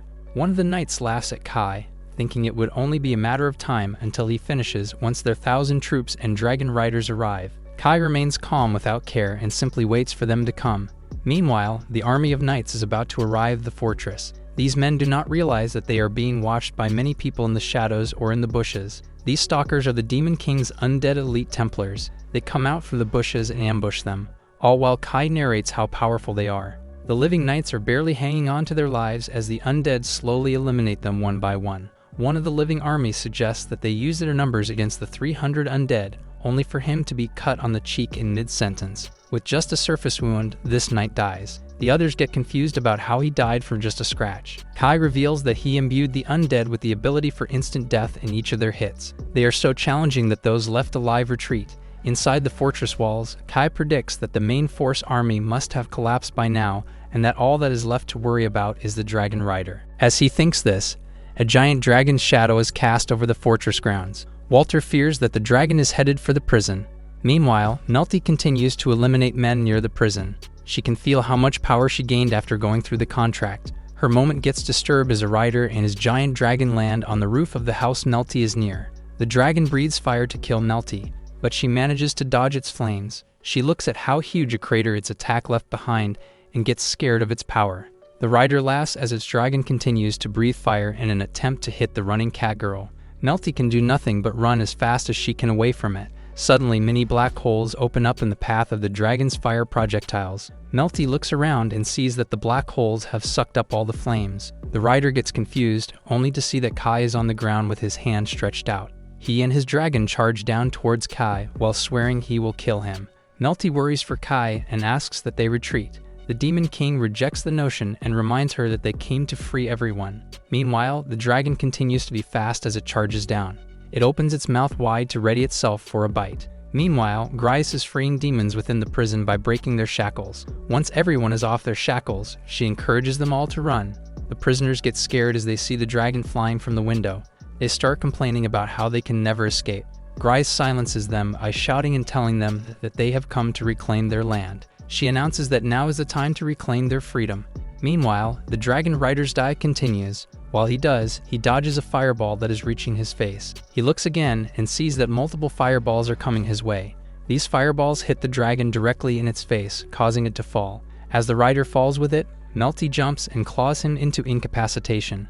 The dragon drops just near Kai, while Melly lands too. She looks at the claws that she used against the rider and can't believe they are victorious. Meanwhile, Grice and the prisoners have reached outside. The demon princess is just in time to see how Melty defeated the rider. Kai approaches the cat girl and reminds her that everyone is free now. She looks at him in silence, still taking everything in. She sees Grice and they greet each other over a job well done. As the prisoners are smiling and hugging over enjoying their newfound freedom, a voice tells Kai that he has earned 2,000 evil points. Melty shares an embrace with one of the free demons and thanks their blessings that they are alive. Meanwhile, Walter is observing the frog from a corner with a smile. He wonders what Elsa will do once she finds out about the situation. Kai thinks about it and suddenly gets an epiphany. He tells Walter that he just gave him a great idea and that they need to provoke Elsa. Walter is left confused about what he is talking about. Elsa is at the former Demon King's castle, taking a bath in a bathtub, while a knight reports to her that she has just been recommended to the hero's party to defeat the Demon King. The woman gloats about how everything is going according to her plans. She celebrates by throwing all the gold coins she surrounds herself with to make it rain. She also exclaims how the Demon King's grand castle is very much her style. She asks her demon bunny girl slave if she is right. The woman then grabs the bunny girl by her ears and forces her to tell her how worthy the castle is for her. The rabbit has no choice but to tell the bully that the castle perfectly suits her. Elsa says she made the right answer and then burns her with her magic grip. The girl screams and Elsa laughs. She looks at the bunny's agonized face and thinks of how much fun it is to torment cute girls like her. She lets go, only to brag about how everything comes easy to her because of her rare class of magic swordsman. He dresses up and goes to her men to declare to them that she has attained noble status and membership in the hero's party. She brags to them about all the money she will attain after defeating the Demon King. The men cheer for their leader. Elsa takes out a wine from the collection and tells her men that it is so expensive that they should be blessed just looking at it. They suddenly hear a sound from above that causes dust to fall off the ceiling. Then, a messenger suddenly enters to urgently tell his mistress of an emergency. Just as he tells them that monsters are coming, the room walls suddenly explode. Elsa and what's left of his men in the room see that outside is a dragon facing them. The woman recognizes that the dragon is a zombie and wonders how such a monster came to this region. Mysteriously, Kay's voice comes out from the dragon's mouth to tell Elsa that he is the Demon King and that he has already reclaimed the Mithril Mine. Elsa is stunned to hear it. He continues to say that the dragon in front of him now serves the Demon King. The knights came to realize that the dragon came from their rider. Kai then tells Elsa that he will take everything from her as revenge for taking his life and cull it away from him.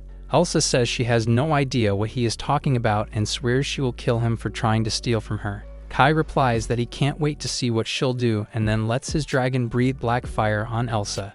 The woman realizes that the fire is cursed and that she should not let it touch her. She grabs one of her knights and uses him as a human shield against the flame. Elsa then runs to the dragon's side and summons fire with her sword to counter. She watches as the dragon gets covered in flame. She is so angry, she swears to kill the Demon King without waiting for the hero's party to form. The man she used as a shield complains about what she just did to him. Elsa's only answer is for him to shut up and stop complaining. He orders his men to gather the troops. The men grab their weapons to get ready for battle in the Mithril Mine. The cursed man is left behind, shivering in fear.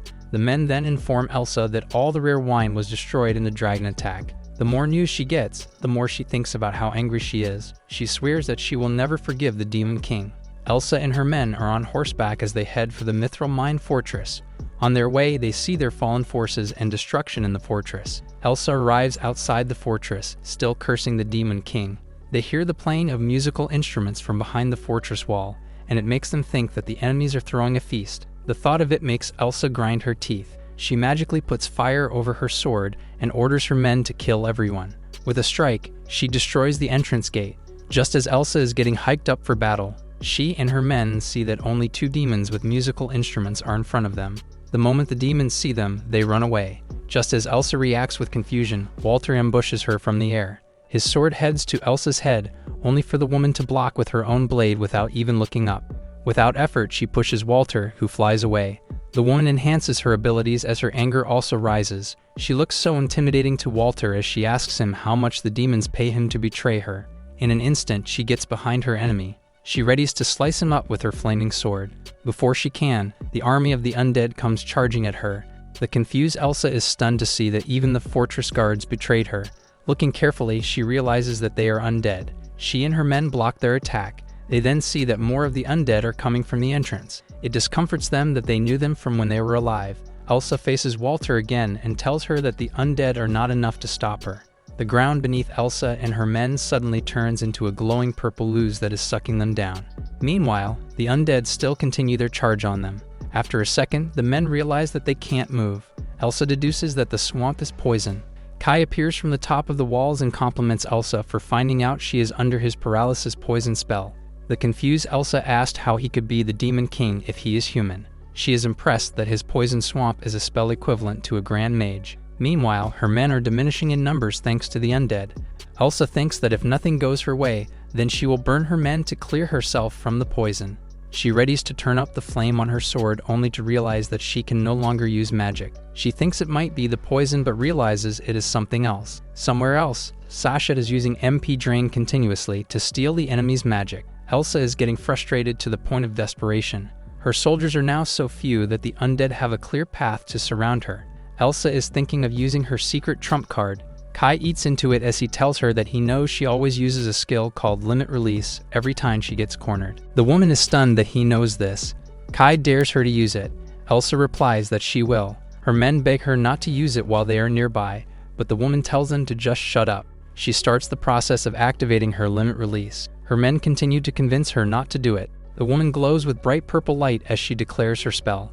Elsa releases her Limit Release trump card, filling the battlefield with her overwhelming magic energy that sends her men flying like she is an explosion. The woman glares at Kai, yet the man remains calm.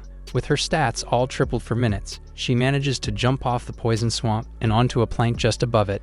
She swears to let Kai know the difference in their level. Her men plead with her not to, since they will get caught up in her path of destruction. Despite their pleas, the woman destroys the undead in her path with powerful flames without caring if her men are in the way. As they predicted, many of them get sliced up by the flame too. Just as Kai reacts to how powerful her attack is, it reaches him from his high ground and his spot explodes. Walter and Sasha worry for their lord as they see a portion of the fortress wall disappear. As the smoke clears, Kai is revealed as still standing on the platform he was on. Elsa is shocked to see this. Even Walter and Sasha can't believe it. Kai tells his enemy that she is still in her growth spurt in his eyes. He remembers how powerful the woman will be, and even he is not convinced he can stop her by then. He focuses on the day in the future when he saw how exhausted she was after using her limit release. Kai tells her to hurry up before she weakens. It makes Elsa uncomfortable that he knows so much. Meanwhile, Elsa's men all surrender to the Demon King and ask if they can switch sides with him. Elsa looks at him with disdain. Kai agrees but wants them to prove whose side they are really on. They all switch to a sword stance and attack their former boss all at once. She raises her sword at them, only for her body to suddenly become paralyzed. Kai reminds her how much time she spent in the poison swamp. He tells Elsa's former men to stand back, so they leave the woman to drown in the poison swamp. He remembers how she abused and belittled him in the past, and how she looks so pathetic in front of him right now. Elsa struggles back up and enhances herself with what's left of her magic. Seeing her still determined to fight forces Kai to admit she is truly tough. She strikes at him with her signature flaming sword. As she tries to attack him over and over, she shouts out that she is the strongest, chosen to be the rare magic swordsman. Despite all her insistence that she is the strongest, Kai remains effortlessly unharmed from all her attacks. He shows her his darkness crest and activates a spell as he tells her that she is still no match for a dark mage like him. The The spell of hellfire magic pierces her body from many directions. She gets left on her knees trying to catch her breath. She asks him what grudge he has against her. Kai answers that he made a promise. Elsa has no idea what he is talking about, but she stands up and admits that she can't defeat him. Kai is confused about what she is up to. The woman takes off pieces of her clothes and then seductively offers herself to him. Everyone has their jaws on the floor seeing Elsa seduce Kai. Kai himself does not look pleased. Elsa justifies that she is strong and beautiful. Midway through her pitch, Kai shoots her with black magic energy and misses only centimeters away from her face. Elsa is silenced as she sees the beam explode behind her. Kai tells her that he will kill her the next time she tries something like that again. Grise appears to tell Elsa that it was her Lord Kai who convinced her to take her alive. Elsa is shocked to see Grise again and asks disrespectfully if she has come to be sold off as a slave again. She then realizes that this means she is with the Demon Lord. Grise does not say anything, but her silence tells Elsa if she is correct. Elsa's adrenaline returns, and she charges at the Demon Princess. Walter and Sasha fear for the princess, unlike Kai, who has all the trust in Grice's strength. Grise restrains the villain with her crimson whips, leaving her unable to move.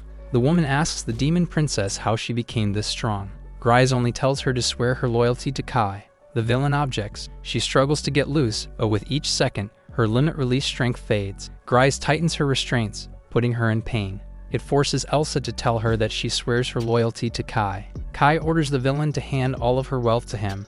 Elsa grinds her teeth but still agrees. Later that night, the demon group is back in the castle and Grise is on the throne, celebrating her return with wine. Sasha tells the others that she has full confidence that her Lady Grise will serve as Kai's proxy splendidly. Elsa is also in the throne room with the others and gets busy asking how she can break the contract she had with Kai.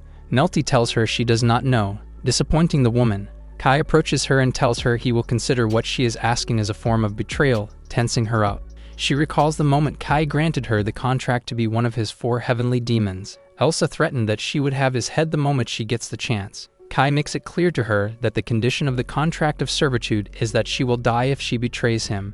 It was then that she realized that she was doomed. The cat-eared sisters watch as she mopes on her knees. Meanwhile, Kai goes to the balcony to think about his beloved Colette and how she must be feeling right now as a prisoner. He thinks about Elsa's overwhelming power and how he truly needs her for the rescue mission.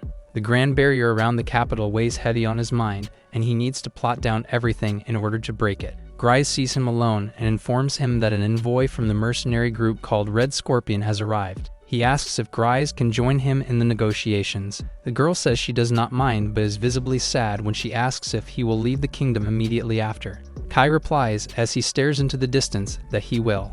Grise sees how serious he is and asks if he really likes his fiancée. The man looks at her and smiles as he says that he definitely does. The girl looks away from him as she tries to cover up how sad she looks. Just as she steps away, Elsa rushes to the balcony to speak to Kai. Unbeknownst to them, a lone holy knight is outside the castle walls, observing Kai and Elsa while they talk on the balcony. The knight is in disbelief that Elsa somehow lost to the Demon King and talks about how he must report this to Johann as soon as possible. Suddenly, he sees the archdemon just above him, flying in the sky. The creature tells the knight that he will be Kai's next informant and then captures him. Elsewhere in the royal capital, Johann compliments Colette for her beauty. Colette is revealed to be wearing a white dress of a saint, but with eyes filled with sadness. A golden crest of a cross is marked on her neck to mark her imprisonment.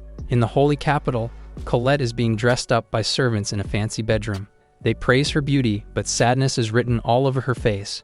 She remembers when she was captured by the knights when she demanded to be set free and was desperate not to return to the Holy King's capital. She stated that she is with Kai, but Johann cut her off, saying he is the Demon King and that she will never see him again. Johann walks into the room with a smug expression and is pleased to see Colette garbed in white robes. He says she looks like a true saint and is a perfect match for himself. She turns to ask him a question, but before she can finish, Angel barges into the room looking full of worry and rushes to Colette. Angel says she heard she was abducted by the Demon King before asking if she was harmed in any way. Colette stutters a bit and then tries to explain that Angel is mistaken, but she is once again interrupted when her father enters the room. He also asks if his daughter is unharmed while Johann observes everything that is going on. He then bows and greets the Maquis and says that his girl has been brainwashed by the Demon King and has been afflicted with a terrible curse. Colette shouts in protest, saying that it is all a lie, but before she can complete her statement, Magical chains wrap around her neck and tighten. Johan sports a satisfied smirk while Angel and Valm look with terror at what they believe is the curse in action. Colette still tries to speak and struggles to say that Kai is a hero who saved everyone before falling to her knees in pain. Angel moves closer to comfort her, and Colette then tries to say that Johan is the one behind the curse. Angel doesn't fully grasp what she is saying as she looks at Colette with concern. Johan says the princess should not listen since this is the effect of the curse. Colette is filled with rage as Johan tells Angel to return to her chambers for the time being. The princess seems hesitant, but Johan assures her that he will care for the lady. He then turns to Valm, whose face is filled with worry and fear. Colette looks up to him with pleading eyes and begs him to believe that Kai is not a villain. Johan then states that it must be painful for her to be deceived and brainwashed as the servants and Valm look at her with shock. She insists that she was not deceived, but he counters that it is impossible to believe that she is in her right mind. Colette continues to try to convince her father, but Valm clearly believes what Johan is saying. He says that he would like to proceed with what they discussed. Johan thanks him while the lady wonders what he means. The evil priest says it is about their engagement. Colette looks horrified as he adds that as the holy saint, he is destined to be with the saint from the very beginning. Valm adds that this is the best outcome for someone who has been tainted. With eyes overflowing with trepidation, she screams that she is with Kai. Her father shouts back that the man she is mentioning has fallen into darkness, even attacking his own father. Colette is speechless as Johan thanks her father and asks that they be left alone. He then explains that he has authority over the entire church and that she should think carefully if she still wishes to help the Demon King. She finds irony in a holy saint resorting to threats, but he justifies himself, saying it is for the sake of justice. He adds that thanks to her, he was able to deploy the Grand Barrier, as the prayer room only functions with a saint and a sacred relic. His gaze moves to her as he thanks her and praises her for her beauty. He says that life with him would not be so bad, though he does desire everything, including her power as the Saint of Time. He smiles menacingly, and adds that even in the next cycle, she will still be his. The thought fills Colette with trepidation. She says absolutely not, and that her heart yearns to be with Kai. She then tells him bluntly that she would rather die. Johan cannot believe it as she states that she will choose death if he forces her to obey. This triggers the evil saint as he screams at her about the Demon King. She shouts back that his name is Kai, and he will never lose to someone like Johan. The saint is angry, but before he can do anything else, Matteo enters the room. He whispers that he has an urgent report. Johan is annoyed at the timing and asks what it is. Matteo, though, says he won't say it in this room. Johan is clearly annoyed but then walks to the door while Matteo hands Colette a document that he says was entrusted to him by her personal maid. He hands her the book, which she looks at with lonely eyes. Matteo then follows Johan out and shuts the door, leaving Colette alone in the empty dark room. She stays on the floor and wonders what she can do. She doesn't even know if Kai is aware of her situation. She regrets letting her guard down as she opens the book and sees that there is a note inside. She holds it up and then looks surprised at what is written on the piece of paper. Colette realizes that the note came from Kai. She smiles as she reads his writings that say he knows what happened to her and that he is gathering allies to rescue her. The note also states his apology for leaving her alone to be captured. Colette thinks about him with tears in her eyes and whispers that she will be waiting for him. Meanwhile, in Johan's office, Johan reprimands Matteo for barging so openly into the castle when he should always be in the shadows as a purifier. He then realizes that Matteo is about to report something about the Demon King and calms down to hear him out. The evil saint tells him that it is alright that Kai somehow escaped because he knows he must be a powerful man if he is already in his second life. Matteo corrects him and tells him that Kai annihilated all the purifiers except him. Johan can't believe that purifiers would be defeated. He orders Matteo to raise the alert level and reorganize the purifiers. Later, Johan goes to the throne room to report to the Archbishop. The bishop orders him to gather all the candidates for the heroes' party and assign them to protect the capital. The man on the throne declares that the Demon King will be dealt with by the Holy Church. Johan bows to show his loyalty. He smiles as he thinks about how it will be the end of the Demon King. Elsewhere at the Demon King's castle, Matteo has returned to Kai. The spy reports to his lord that he has delivered his letter to Colette and that the girl is under strict security. Kai looks calm, yet his fist is fully gripped. Matteo then puts all the classified information he stole that lays out all the capital's defenses. Kai marvels at what he found but worries about the device listed that drains magic energy like MP Drain. He sees from blueprints that many of these devices are lined up all around the capital. The man worries that even if they can break the barrier, they will still be forced into a fight without their magic. Kai thinks of a way to bypass this but can't find the idea at the moment. The man then senses instinctively that there is danger coming. Outside the castle, Elsa's guard of the territory is interrupted as she sees that there is a giant axe beside her. A gigantic, scary creature is revealed to be in front of her and asks if she is Elsa.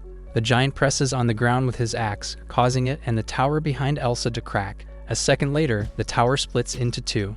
The mysterious giant tells her that he came to claim the Demon King's territory. Elsa tells him that the territory has just been taken. The giant asks which demon, but Elsa corrects him by saying that it is actually a human who claimed it. This angers the giant, who screams at the woman that he will kill her and then the human. Elsa is more happy about a fight than scared. Walters, Grice, and Sasha go outside to see if there is an enemy attack. The giant looks at Grice as if he knows her. Meanwhile, Elsa is already enhancing her physical abilities. She summons flames and propels them towards the giant. The giant counters her flame slash with his own axe slash. Both combatants rush towards each other, leading to a sonic boom. The giant is surprised to see that Kai actually went between their attacks and blocked both their blades with ease. The man tells them both that their fight is over.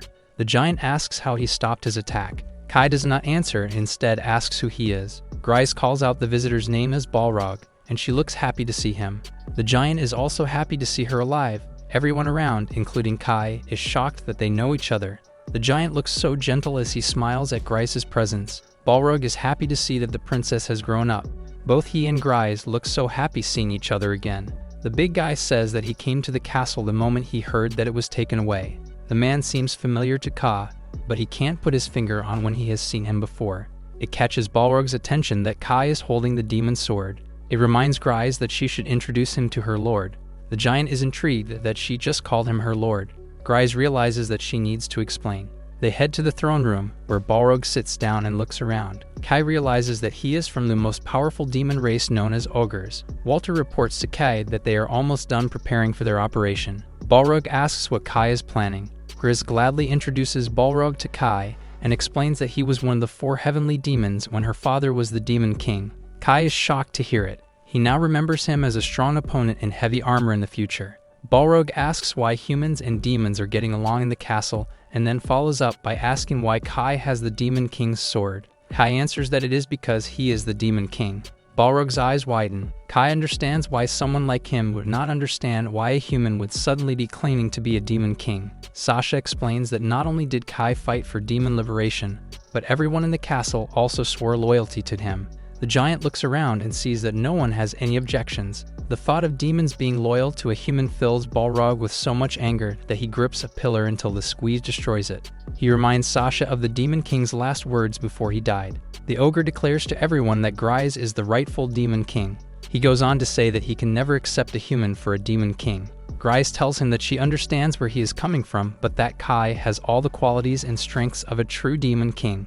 Hearing him so loyal to a human makes the giant grind his teeth. Kai tells them they are about to launch an attack on the holy capital, so he asks that he decide if he wants to acknowledge him as the Demon King after. Balrog objects to the plan since the capital is nearly impenetrable.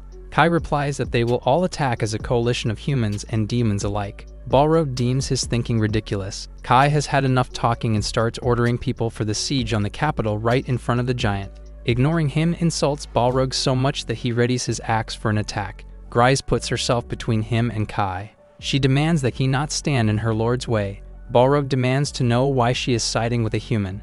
Grice dares him to ask around and see one person here not loyal to Kai. Balrog observes and sees that everyone looks happy to be around Kai. Balrog can't accept it and leaves. He is met by his ogre allies. Balrog hears something moving in the bushes and alerts his men that they are followed. Behind the bushes are holy knights with weapons. Balrog tells his men that he senses 10 enemies in total. The holy knight reveals himself and attacks. The one who attacks Balrog tries to strike him with a spear, but the ogre dodges with no effort. Balrog grabs his spear and snaps it into 2 like a twig. The giant grabs the man's head and makes it pop. It leads the other knights to be afraid and run away. Balrog tells them that he will let at least one of them live. Balrog and his people head to the ogre tribe's forward base. One ogre tells his master, Balrog, that he has gathered every piece of information he could find on Kai. Despite the expectation of the ogre tribe leader, the investigator says he found no bad deed under his name. Despite his report, Balrog can't help but be suspicious that the human is up to something. He moves on to the knight they captured, who they have restrained on a wooden chair with his head covered. Balrog removes his face cover and asks if he is ready to talk. The beaten Holy Knight claims that Kai's role is to lure the demons into the capital and that he is actually the son of the Holy Knight captain. He yells to the shocked Balrog that Kai is one of them. The ogre leader grips his head with his giant hand and squeezes him to death. Feeling vindicated, he orders everyone to gather. Meanwhile, at the Demon King's castle, Grise counts all their forces, including the undead, and sees that they reach about 1,000. She worries that they are completely unmatched by the Holy Capital's numbers and magic weapons. Kai approaches her and says that it just looks like they are outmatched, so the girl wonders what he means. He tells her to stop worrying since he trusts every individual by his side. They look at the Holy Capital in the distance and say that it is only a matter of time until they save Colette. Someone interrupts their moment to inform Kai that Balrog's messenger has arrived. Kai has a look that says he has a bad feeling about this. He meets up with the messenger, who yells out that Balrog deeply apologizes for his attitude before. The messenger's face does not look sincere, and Kai can tell. The messenger continues and asks that the Demon King come to their ogre tribe village. Kai senses something fishy, so he tells him that he will just accept the sentiment. The messenger warns him that there will be consequences if he refuses an offer from the ogre tribe. Kai thinks about it and decides he should not make an enemy of them. He asks Walter to lead and then asks Grise and Sasha to come with him to the ogre tribe. With everyone ready, Kai asks the messenger to guide them to their village. They reach the ogre tribe village, where everyone is looking intensely at Kai. Grise comments on how everyone and everything looks so huge. Kai sees no houses around, so the guide tells him that their tribe has no use for them since no enemy can challenge them. His answer seems suspicious to Kai, who observes that everyone is wearing armor. The man asks him why they are wearing armor when they have no enemies. The ogre answers that it just so happens that they have just returned from battle. His words do not put the man at ease. He and Sasha sense magic near them when ogres are known to not use magic. Their ogre guide says it is time to head to where Balrog is. The ogre guides them to a cave and asks that they enter. The guide's unwelcoming look makes them uneasy to come in. Kai looks intense as he looks within the cave.